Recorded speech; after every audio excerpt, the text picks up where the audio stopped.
Hey, how are you doing today? It's Dawnna St. Louis, and for the past few days, I've been reading from the 6 kick-ass strategies of the $1 Million Entrepreneur. And a couple of people ask me, okay, Dawnna, I want to follow along. You can get the book if you really want to follow along. You can get the book at get6.com. So that'll actually get you started if you want to get the book. So let me say a few shout outs and hellos. Hello, Mr. Bentley. How are you today? Glad you're here joining me. Hi, Lorene. How are you? Nice to see you. So I'm going to read now. This is where we start getting into the nuts and bolts of the 6 strategies. So this is where, quite honestly, if you have questions, you might want to even get pen and paper and get ready to take notes. But if you have questions, this is the time where you can really start asking questions. This is extremely helpful when you want to kick off your business, is this first part. And I tell you, when I do my retreats for entrepreneurs, we probably spend the first half of the first day on this first strategy and really kind of nail it down. Because if you get this first strategy right, the rest of it falls in place so effortlessly. It changes everything. It really changes the game for you. So understanding this first strategy that we're going to go over is really what's going to help you. All right. So this is, if you're following along in the book, 6 Kick-Ass Strategies. I know it's backwards there, but trust me, it's straight up where I am. If you're following along in the book, we're on page 19, which is part 2, the Business Builder's Blueprint. And we're in chapter 4, strategy. And this is all about strengthening your core. So how are you doing, Kevin? Hi, Natanya. Let's go ahead and get started. When Geico opened its doors in 1936, they provided auto insurance only to government employees. The founder, Leo Goodwin, had previously worked for USAA, an insurance which provided insurance only for military personnel. Goodwin predicated his model on the USAA model and targeted only government employees. Did you guys even know that USAA and Geico were around for that long? Like, I really didn't until I had done the research. He thought that government employees as a group would constitute a less risky and more financially stable pool of customers. In fact, the name of the company, Geico, is an acronym, Government Employees Insurance Company. The name of the book, Lorene, is The 6 Kick-Ass Strategies of the $1 Million Entrepreneur, and you can get it at get6.com. By the way, did you guys know that Geico still keeps their target market very exclusive with really high standards in underwriting? So although they provide to lots of different people, to get in, if you want to get in at a good premium rate, like they're very difficult to get in with. They're a great company. So today Geico's offerings are significantly different. Over the years, they've diversified, and now they offer home, auto, boat, and motorcycle insurance to the public, not just to government employees. Goodwin increased his chances of success when he started out by keeping his target market extremely small and his offering very specific. So when he first started out, it was just to government employees and it was just auto insurance, not everything else. Geico is a prime example of a company that maintained a very strong business core and then diversified by leveraging that core from the very beginning. This is important. So I'm going to take a pause here. This is important because this is where a lot of entrepreneurs, when they come and talk to me, this is where they screw up. So they come out and they tell me what they're going to do. So I'm going to use some people who are speakers, for example.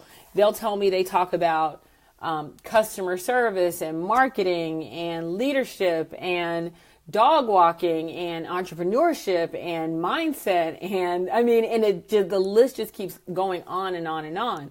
And one of the things that I like to say is this: if you want to increase the dollars in your bank account, then you have to decrease the commas in your expertise. You want to increase the commas in your bank account, decrease the commas in your expertise. Because just because you see a company like Walmart that offers everything does not mean that's where they started. Geico is a prime example of that. Although today they offer home and auto and this and that and the other, when they started out, they had a very specific target market and a very specific product.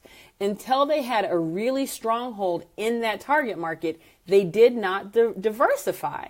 A lot of times entrepreneurs just diversify way too early. So that's the first lesson that you learn from there.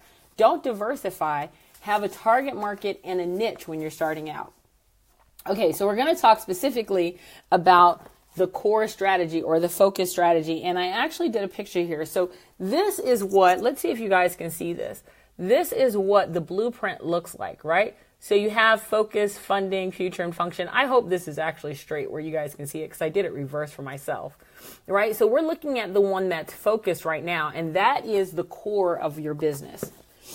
So we're going to talk a little bit about the core strategy. We're on page 20, core strategy. Lower back pain, poor posture, bad balance, and that nasty hangover you get after gorging on a full box of Oreos are all telltale signs of a weak core. My personal fitness trainer made this abundantly clear when he used me as the before person in his before and after example. The same is true of any business. If the core is weak, then you'll be broke. You'll be busy, frustrated, and indecisive. My business was suffering from all of the above: low income, overloaded operations, ineffective marketing, and crappy decision making. The core strategy defines the organization's expertise. It's where you should focus.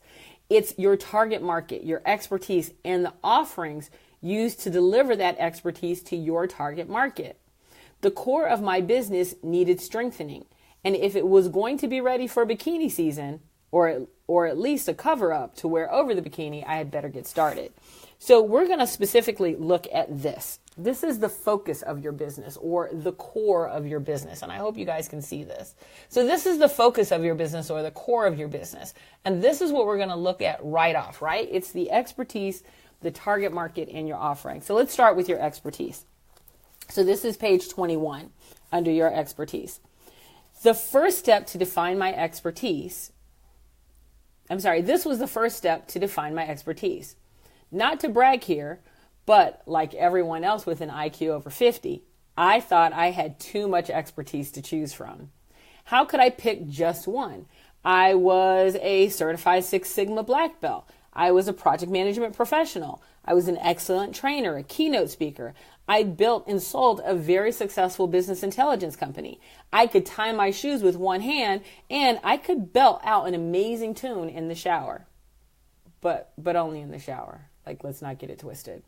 Obviously, I knew enough to fill up at least one Wikipedia page. The task of finding my expertise would be easier if I had less brilliance to offer the world. I Googled the benefits of a lobotomy. Okay. How many of you have this issue? Like, I really have to pause here. I always tell people, listen, if you were more dumber, this would be more easier. Okay. The issue that people run into me with, especially brilliant entrepreneurs that have worked with in business, is that they know entirely too much. They're like, well, Dawnna, I could talk about resilience. I could talk about killing procrastination. I could talk about leadership. I could talk about, and then they have this list of all the things they could talk about. They have the list of all these services that they could deliver. You know, I could be a masseuse. I could be a dog walker. I really like fashion, so I could start a store. I could do nails. I could do hair. Like, they just go through this whole list of everything they could do. They could paint. And I'm like, that's great that you could do all of those things. But really what you have to figure out is, what do you want to do? And even more importantly, once you figure out what you want to do, what are people really willing to pay for, right? Because you might be a fantastic dog walker, but if you live in an apartment complex where people aren't allowed to have dogs, then you're really in trouble. Exactly. Virginia said the acronym KISS comes to mind. Keep it simple and stupid. But, and again, if you were a little dumber, this would be a lot easier. I have been in meetings where I'm helping with a negotiation, and the guy literally sitting across the table only knows how to do one thing, and one thing really, really, really well. I mean, he couldn't figure out how to balance his checkbook, but he knows how to get milk from a cow. Like, he knows how to do that. And because he knows how to do that and he does it better than anyone else, he's sitting across from a negotiation table getting ready to sell a business for tens of millions of dollars. While most people aren't giving him the time of day, he's figured out the one thing that he knows how to do, and he knows how to do it better than anyone else. That's really what the secret is recognizing that you have an expertise in something that you're so passionate about, that you do so very well, and then sharing that. You know what I do really, really well? And it took me a while to figure it out. I make really complex things really easy, which doesn't sound like much of a skill. But when I translated that into turning people with ideas into millionaires, it seemed to work, right? So what do I do really, really well? I know how to help people make a lot of money. They tend to like that, right? So that's my expertise, right? The methodology, making those things that seem so complex and nebulous, giving them a process, and then giving people the skills to apply their ideas to those processes and then make money. All right. So back to where I was. Sorry about that. I had to take a segue. So the 5 focus factor questions, this is what you need to know. How do you find your expertise? The 5 focus factor questions, be, know, do, have, solve, are the key to discovering your expertise. And they were the key to discovering mine. What have I been, usually a significant role, that others would want to do or benefit from being? What is that? And you want to make sure that it's something that other people want to do. I have been a very successful entrepreneur. I sold a business intelligence company for $250 million. And how did I do that? Especially when at the time of doing it, I didn't have a degree. I didn't have a pedigree. I didn't have this long list of people that I had networked with. I didn't have this great college education. So how dare I sit at the table? Well, you know what I did have? I had a methodology. I had a way of doing things over and over and over again, and those things led to a significant amount of money. So once you have the answer to the first question, so I want you to think about that. What have you been? What have you done that others would want to do or they'd want to be? Now, some of you might say, well, you know, Dawnna, I really kicked ass in sales. Like when I was in sales, I did that like nobody's business. Or Dawnna, you know what? I was a really good teacher. I mean, I could teach amazingly well. There are other people who want to do that. They want to know your secrets of doing that so well. There are people who want to know the secrets of being a superstar sales pro. Maybe you're the person who was able to motivate a sales team, or maybe you just motivate teams like nobody's business. These skills that you have, these are your B. What is the B that you bring to the table? I was working with this guy not long ago, by the way, and he wanted to run a recruiting company, right? A human resources recruiting company. Now, there are tons of those, but his B was that he had been that before. He had been in that role, he had done it, and he had done it successfully. So now once you know your B, we ask the next 4 questions with that B in mind. So with the first question in mind, answer the remaining questions. What have I done that others would like to do or benefit from doing in relations to the first question? So if I look at mine, I would say, well, I've been a super ridiculously successful entrepreneur. That's what I've been. What did I do? Well, I sold a company for a whole bunch of money, and I did that using a methodology. The next one is, what do I know? Well, not only do I know how to do that, right? I know how to do it for really small businesses because I've done it. This will be my 4th time. I've done it consistently, and I've also taught others how to do it. So that's my do. What do I know, right? Well, I know the pitfalls and the frustrations that entrepreneurs run into, so I can tell them the little secrets of getting past those pitfalls and frustrations, even when I've run into them several times. What do I have that others would benefit from having? I have a methodology. This is the 6. The 6 kick-ass strategies of the $1 Million Entrepreneur. And you could go get it from get6.com. So what do I have? Well, what do I have is a methodology. So here's the thing. It's not enough to know something. You have to be able to transfer that knowledge. So it's not enough to have been a human resources superstar, you have to have a methodology so that you can transfer that knowledge that you have, right? So that's the secret. And then here's the last question. With the answers above, what frustration do you solve for others? So here's the frustration. So when I look at it, I'd be like, okay, so I was an entrepreneur. What did I do? I was not just an entrepreneur. I built several successful businesses, right? All between 7 and 9 figures.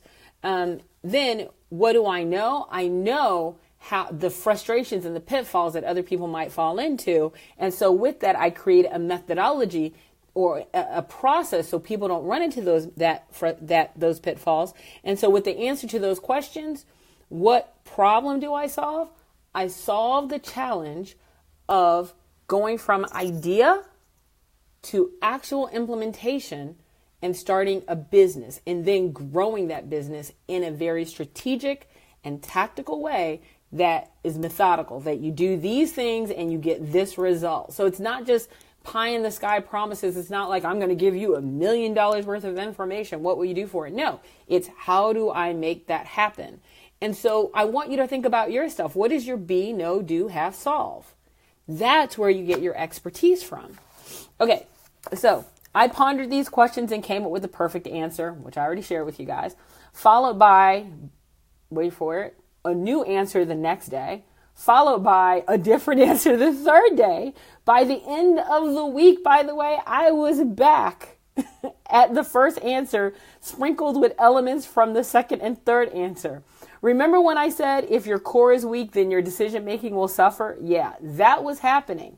I couldn't decide which area of my expertise was the expertise. And when I couldn't choose, I blended them all into some type of hodgepodge expertise that no one ever heard of. How many times do we hear people make up words for their expertise, right? Like, I am the shooting star of leadership people. Like, it's just craziness because we do that. We can't figure out which expertise to choose. So we choose them all and then we mix them in because we think that's better. We think it's better to make up a Dr. Seuss cat in a hat word than it is just to pick an expertise. So then we make up something that no one knows what it is. And so no one will buy. Like, my favorite thing is people are like, resilience. I'm like, every person thinks they're resilient because everybody's gone through some stuff. So what else do you got, right? So if you've ever been through this, you understand what I'm talking about, that you can't pick, so you pick everything. Since obviously I had too much to offer and too smart to answer these questions, I looked for patterns in the answers of other companies and C-level executives. So check this out. Leo Goodwin, the guy who ran Geico, his role was that he was an insurance executive. That was his B. His no was that he had detailed knowledge and inner workings on the industry. His do was he knew how to actually build an insurance company for a specific market. He had the investment money, the contacts, the marketing chops to create a niche market in insurance. And solve.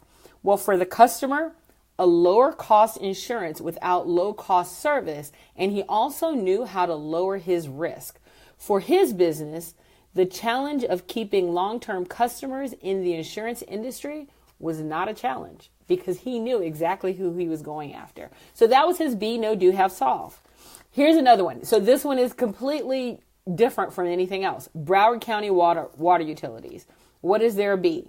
They have the role of delivering clean water to farmers. That's their be. No, they know how to deliver clean water. In other words, they know the process. Do. They know how to obtain, clean, and deliver clean water, set up the infrastructure, and manage water delivery. They have the knowledge of the infrastructure. They know the methodology, and they have that methodology, and they know how to implement it. Solve. They solve the challenge of delivering clean water to all their residences. So you get the idea, right? I could do a be, know, do, have, solve for literally every business out there because they all have one. Your goal is to find yours. You have to find your be, know, do, have, solve. When you do that, you'll have your expertise. So initially, I thought the redundancy in answers meant that I didn't understand the questions. Turns out it was less about the redundancy and really focusing on the core. When I looked back at my business intelligence company, I saw that we were focused on business intelligence that helped our clients predict the future. All the signs pointed to that expertise repeatedly. Sure, we had project management and application development departments, but they only existed to do one thing: deliver business intelligence solutions. That's what we did. So I tested the B3 with my friend Christian, who had a very thriving business. He was always busy traveling from one conference to another, closing deals and diversifying his offering. I was sure that his core would be succinct and his responses redundant. I was wrong. Leadership, coaching, presentation skills, customer service, excellence, sales training, and holistic medicine. He listed all of these as his expertise. I didn't know your business was so diversified, I said. Christian replied, yes, and it's killing me. My marketing is all over the place. I have 5 different websites, 8 different mailing lists. Sometimes I run a B2B model. Other times I run a B2C model. I'm busy all the time. My profit margin sucks. And all I want to do is teach executives how to leverage mindfulness for better business success. I wondered if he knew how ironic it was that mindfulness wasn't on his list, or that he wasn't even practicing it in his business. Just like a runner can't win a race by running in every lane, Christian couldn't win business by being pretty good at everything. He was trying to be known for everything, and instead, he was known for nothing. To increase the commas in my bank account, I knew I had to decrease the commas in my expertise. My expertise was the sine qua non of my core strategy and the Rosetta Stone of my business structure. Without it, the B3 and the rest of the strategies would crumble. This is important, and we see this all the time. We see people out there and they're doing everything and they're busy. They're on the plane going from point A to point B. And then they're there for a couple of days and they're going somewhere else and they're going somewhere else. And they're always talking about closing deals. But then when we sit down and we take a closer look and we get that magnifying glass and we really get in there, you know what we soon find out? That they have no profit margin. That out of the $100,000 or $500,000 that they brought in, that they actually only made about $50,000 that year. But they're busy. I remember seeing this guy that said that he did, and I'm not kidding you, over 300 speaking engagements in 1 year. First of all, I was like, how in the hell did you do 300 speaking engagements in 1 year? And then he was working for public schools doing this. And I realized that he was doing maybe 3 or 4 engagements a day. So he was probably on the road about 100 times. Then when I really looked at it, he said he was making about $500 per engagement. Don't get it twisted, right? This guy was traveling all over the place doing all of these deals, but he wasn't making any money. And then when I asked him, what did he talk about? He talked about everything from volleyball, football, to not using drugs, to mindfulness, to meditation. He was everywhere. Yes, he was in high demand, but he was in low pockets. He was broke as hell. So this is something to think about. I really want you to sit down before you do anything else and think about your expertise. Think about your be, know, do, have, solve. Because without it, your business will crumble. Okay, your target market. So I'm going to show you where we are real quick. So remember, we're on this part. And this is all about the target market, right? I don't know if you guys can see this, so I will bring it a little closer. So we're in this focus area, and specifically, we're looking at your target market. All right. So I'm on page 25 specifically, and I'm looking at your target market. As you guys see, this is all nice and written up. And this is a friend of mine's book. He writes in it. All right. So the term target market always brings to mind images of me dressed up like Robin Hood, holding a bow and arrow, hunting down my prey in Sherwood Forest. In one clean shot, I'd shoot. In one clean shot, I'd bring back my winnings. However, in reality, I started as a novice archer. I worried. How long do I have to wait for my prey? Will they be kicking and screaming, or would they come along willingly? Do I use duct tape to tie them up? What's the best arrow to use? The whole thing felt kind of exhausting. What I loved about Geico's start in business was that Goodwin looked at an entire market and then created an offer for a sliver of it that only one segment of the population couldn't resist. My mother had Geico insurance for years. Their rates were very competitive and the service was absolutely fantastic. I remember my Aunt Lila complaining that she couldn't get Geico no matter how hard she tried. Geico created more than one target market. Geico created more than just a target market. They created desirability, of which only a privileged few could take advantage of. Geico still has very high underwriting standards. It's kind of like getting in a private club. Instead of thinking of a target market as people I would go after, I needed to think of them as people clamoring to go after me. From this eager crowd, I would select specific individuals for entry into my private club. They would be required to meet distinct criteria to be afforded the privilege of my expertise. That sounded way better than wearing green tights in the woods, by the way. After speaking to several of my colleagues, I discovered that the everybody wants me bandwagon was full of people like Christian. My colleague Elena is a Latina woman who believes deeply in women's empowerment and women's own business. When I asked her about the perfect target audience for her business branding services, she said, everyone. What's up, Oski? I found the answer incredulous and questioned further. Really? Every one of the 7 billion inhabitants of planet Earth wants your business branding services? Really? Elena thought my question was silly, as I thought her answer was. She then told me that everyone could use her services and she doesn't want to turn anyone away. Oh, it's Get, G-E-T-S-I-X. Get 6. You got to actually spell it out. Sorry about that. It should be up in the link too, by the way. So Elena thought my question was as silly as I thought her answer was. She then told me that everyone could use her service and she really didn't want to turn anyone away. Still not satisfied with her answers, I pressed. So the Grand Dragon of the KKK, just in case you guys don't know who the KKK is, they're like white supremacists, wants to ramp up their domestic abuse campaign. They really feel like the wives who don't agree with their doctrine are getting out of hand. They think your business branding services would be helpful for a new spinoff brand, K3W2, or the Ku Klux Klan Wife Whackers. Are you taking them on as a client? Elena was taken aback. Of course not, Dawnna. What a stupid question. I reminded her that she didn't want to turn anyone away. Elena wasn't the only one. Colleague after colleague talked about being the right choice for everyone, or that they could share their expertise and offering with everyone. But the question is not who can use your offering. The question is, who would you be proud to call a member of your private club that will value your offerings the most? It's not about giving it up to the world. It's about figuring out who you want to have it, right?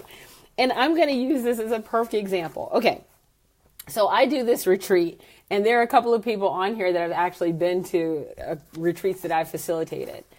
And there's only 10 people allowed to come to this retreat. So let me explain to you what it looks like and why I'm so picky about who's in the room.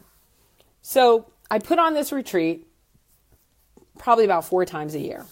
And by the way, and people can't go to all 4. They can maybe go to 2, but they can't go to all 4. And one is a goal setter retreat. One is a goal getter retreat.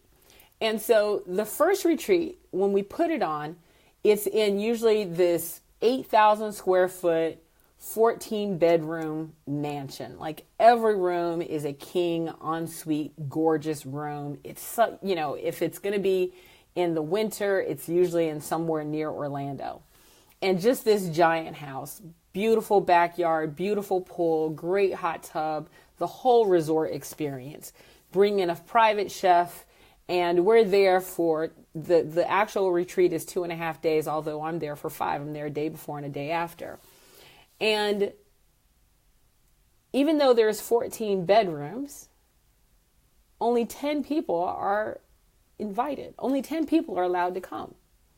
And they have to apply to come. And so I might get a list of 50 people who want to get in, but only 10 people can get in. It is truly a private club, and we call them Sixers. And what happens is they have to apply.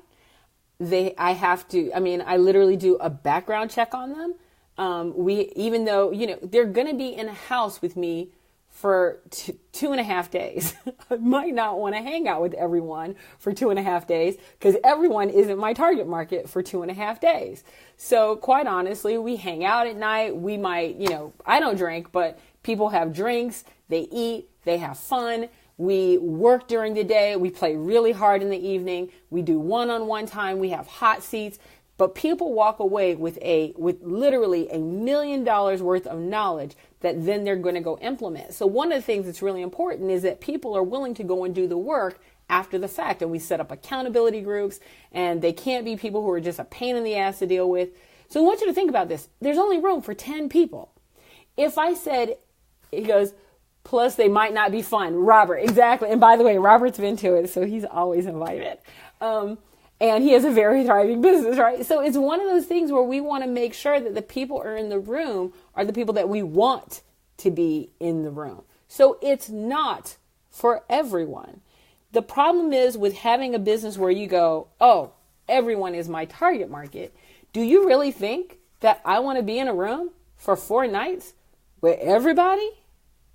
I don't, right? So I'm very picky about who can show up. And I only want people who are going to be there that are serious, operative word here, is serious about growing their business, right? So they're like on point. They're sitting here going, no, I got 2.5 days. I need to get this and get my return on investment. Because I'm like, if you don't get a 20 times return on investment in 6 months, I'm a little pissy that you showed up, right? So that's the big thing about making sure that you're focusing on the people who want to be there. Do you really think that I'm going to work with some guy who says, yeah, I want to start wife beaters so I can get people to beat their wives more? No, I'm not going to. No, dude, you're not coming to my retreat. I don't care. Take your money. Keep rolling. Right. So I'm really handpicking the people who are going to be there. So it's making sure that, and I'm handpicking those people not only for myself, but for the other people that are going to be there. So that's what I'm saying. Not everybody is my target market. It's really hard to get in that private club. I tell people all the time, you're going to sleep with me for 4 days. It's really hard. That is a privilege. All right. So anyway, but Elena wasn't alone. I had the same struggle. I was concerned with what I would miss out if I selected a target market. The issue was plaguing me. I knew the right answer was to create a tightly focused target market, but I was also afraid of missing out on business. During a conversation with my mom, she shared this story. Imagine you're having a lunch with your coworker, Bob, when a total stranger walks up to you and gives you $1 million. Then the stranger turns to Bob and gives him $5 million. After walking away, the stranger says, have a better day. So I got $1 million. Bob, however, got $5 million. Bob just got $4 million more than you. What do you say? How do you feel? So I want to ask you that. So you're sitting at lunch with Bob. A stranger comes over, gives you $1 million, looks at Bob, gives him $5 million. He got 5, you got 1. What's the first thing that comes to your mind? And be honest. What is the first thing that you're saying or thinking? If you guys are scared, it's okay. So I'll tell you my answer and I'll be honest. Initially, I asked questions like this. Why in the hell did Bob get $5 million? What makes him so damn special? Why did I get ripped off? So I focused on the fact that Bob got $5 million. I missed out on the free and clear $1 million stash sitting in my lap. Like, how many of us don't do that, right? My mom continued, your target market is a free stash of cash. Don't worry about Bob's $5 million. You can't spend his money anyway, and it doesn't impact you. You can't win a race by running in every lane, but you also can't win by picking a lane and then focusing on several other finish lines. You have to pick a target and going for it. You cannot finish a race by focusing on several finish lines. You got to pick your lane, pick your race, and pick your finish line. My good friend John is a ghostwriter, and he's a writing coach who, like me, used to be concerned with Bob's 5 million until he saw the light. John worked with anyone who wanted to write a book. It didn't matter what it was about. It could be about giant feet on small women in China, waterfront real estate deals in the Arctic Circle, or the secret and salacious lives of naked bungee jumpers. His target market was anyone, anywhere, at any time. He didn't want to miss out on opportunities, even if the opportunity wasn't right for him. John's skills weren't recognized in any specific market, and to make matters worse, he wasn't targeting business as much as he was waiting for business to land on his doorstep. When his business went through a particularly long famine period, John knew things had to change. He could no longer only react to the market, he had to make strides to own it. John looked over the span of his career to find where he could best leverage his own writing expertise. He started writing for magazines about wine, subsequently completing 2 books on the subject. Not only was John passionate about wine, he was well versed on the subject, so he began working with wineries. He worked as a ghostwriter, composing the long and storied history of vineyards. The response was large and instantaneous. He had found his target market, and his target market was excited to have him. John Lidgett said it best. You can please some of the people some of the time. You can please all of the people some of the time, but you can't please all of the people all of the time. When John and Goodwin both selected target markets, they were in line with their past experiences. They found a target market waiting for them, one that would be easy to please all the time. I knew that the best place to find my target market was in my history. So I just want to show you this. And then what I'll do is, let me see how many pages I have left. I only have a page and a half, so I can do the next page and a half. I usually try to keep these short, but this was a longer chapter. So let me show you this thing about target markets. So there are 5 types of prospects in a target market, right? And usually we start over here on this side where it says no interest, right? And we work our asses off, pushing people uphill until they become the skeptic and see more, and then the buyer and the partner. So we start off with the guys who have absolutely no interest in what we're offering, but we're going to make them be interested. So we spend all of our time trying to convince them. And it kind of looks something like that, right? And so we go from no interest to, okay, they're skeptical. And then once they're skeptical, then they're like, well, give me more information. How many times have you given people so much damn information you think they're actually stealing your stuff, right? So then we get to the people who want to see more information. And then we try to make them become buyers. And by the way, when they go from that, when they go all the way from skeptic to buyers, they're going to try to buy you for cheap. And then we try to get them to become partners. And this is usually a really, really hard role. And you don't want to do that because this is what it looks like. You end up with this. You are spending all your time over there with the people in red trying to convince them, instead of looking at the people over here in the green that are buyers and partners. See, one wants to be convinced. The other wants to be educated. If you find yourself spending entirely too much time convincing people of what you're doing, that is not your target market. Your target market simply wants to be educated. They really do. Hey, Michelle, I'm glad you're enjoying the commentary. Okay, guys, I only have like a page and a half, so I'm going to just finish up this chapter, and I know it went longer than normal. And then tomorrow we'll do all about money. Okay, so we're now on page 30 of your offering. The scribble in the corner of my diary read, how do they want it, and what are they willing to pay for it? They were my target market. It was my expertise. That much was clear. What wasn't clear was the offering. I needed to decide how my target market wanted to access my expertise, when and how often they wanted to access it, and what premium services they would find valuable over time. Fortunately, the cost access ladder would provide great insight. So let me show you what that is, and then I'll keep reading. This is the cost access ladder. See? So if you look at it, and I'm going to read, hopefully, and not jiggle this too much. The cost access ladder shows the transition of a customer from free, interested browser to a premium customer private access. The left side of the diagram indicates the cost, while the right side indicates the access. The higher level privileged or private access would garner the highest or premium cost. Using a typical airline company as an example, we can see how the customer pays more for higher levels of service and access. Okay? So hopefully that made sense. So I'll use this. This is free, right?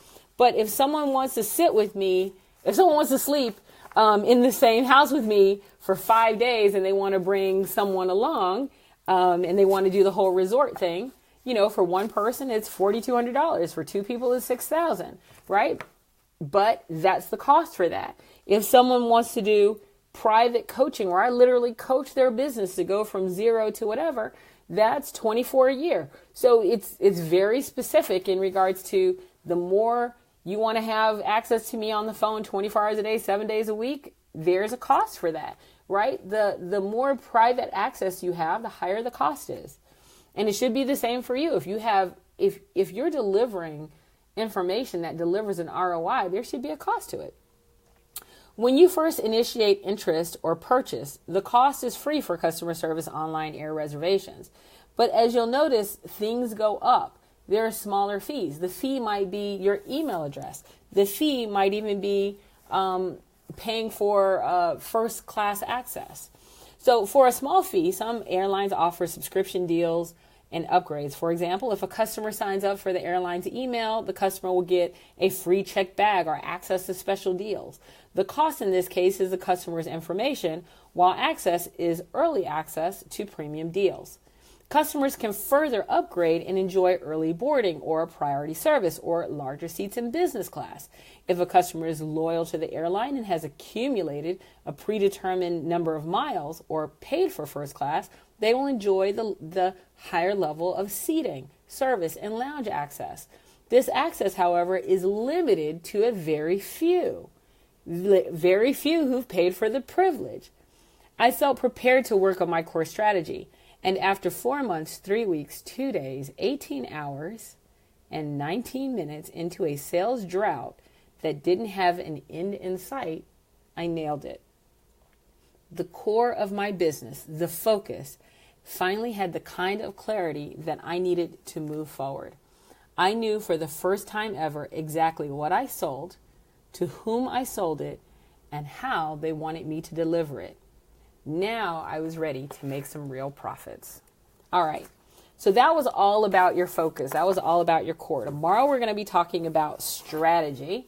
And I'm going to do it again tomorrow at 4. And I'll be honest, it's a little bit of a longer chapter, but I did write in really big font because I'm going blind. So it'll probably be about the same as today, but this is all about making money. Tomorrow is all about making money. So today was all about really nailing that core. And recognizing that who you are and what you offer is really valuable for a select few. I'm that person that people come to when they really want to know how to turn an idea into a business. Usually they've made a little bit of money already and they're going, if I could just sit with you. This is what I hear quite often. If I could just sit with you and have you go over my stuff, I could make money. And the answer to that is usually like, yeah, you probably will. You're going to have to do the work, but you probably will. Anyway, that's all I have for you guys today. I know this was a little bit of a longer session, which is unlike me. They've generally been about 10 or 15 minutes, but I really wanted to get into the deep details for you so that way you'd have something to walk away with. I would love, love, love for you guys to comment on your Be, Know, Do, Have, Solve. I'd love for you to share. If you want the book, go to get6six.com. You can get it there and follow along tomorrow. And I hope this was really, really helpful. And please share it. There are tons of people out there who could use this type of help. And I really wanted to make sure that I gave something back this year. Not everyone can afford to come and hang out with me in a mansion for 5 days.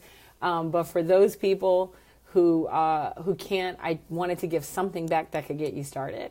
Anyway, I look forward to seeing you tomorrow. Same bat time, same bat place. My name is Dawnna St. Louis. Have a great day.